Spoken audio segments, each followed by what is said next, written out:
Much of the news from our study is encouraging. In 2010, we had a rate of 171 cancer deaths per 100,000 people.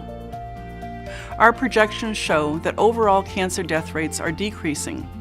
And in fact, we expect to meet the Healthy People 2020 goal of reducing the cancer death rate to 161 deaths per 100,000 people well before 2020. And we predict a continued reduction in risk through 2020.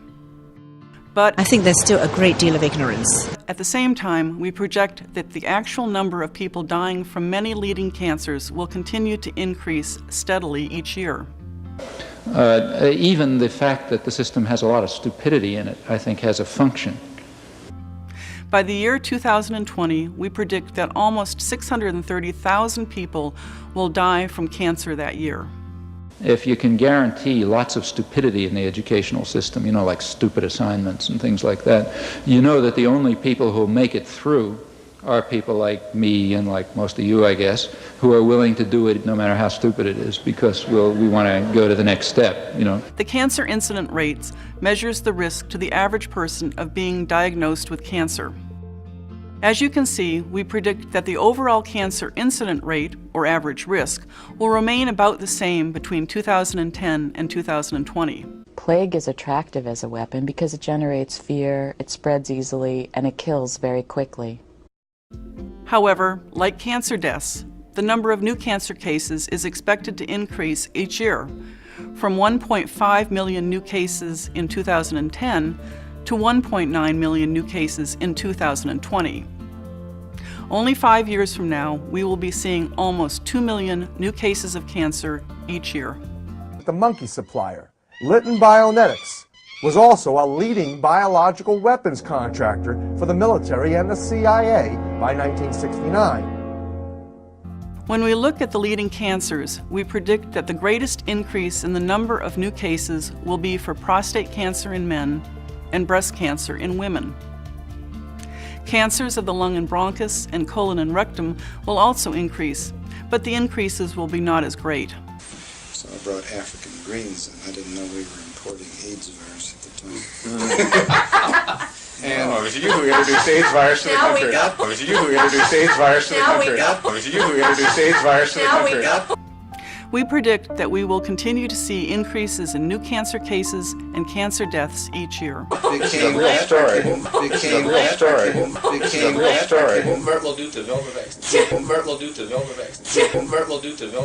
When you make other people feel stupid, people who worked for him were stupid, and children were stupid, and if people did things in a way that he wouldn't have done them, they were stupid. It was a word that he used over and over and over. Dope and stupid. And the masses? They were stupid. The reasons for these increases relate to the U.S. population. The size of the U.S. population is increasing, and more people than ever are entering older age groups where the risk of being diagnosed or dying from cancer is greatest. The side effect of the drugs are almost indistinguishable from progressing AIDS. Medical education relies on many of the same training methods. Medical schools conduct a virtual hazing process they call professional training. After prolonged, intense studies and life and health jeopardizing clinical exposures, medical residents are deprived of sleep, sometimes for days. This form of high-stress, trauma-based education is completely consistent with standardized techniques used in mind control and cult indoctrination programs. This is commonly called brainwashing, but it is really a subtle form of hypnosis that relies on fear and trauma to capture and control your attention and shape your behavior. In addition, life expectancy is increasing, and people are living longer.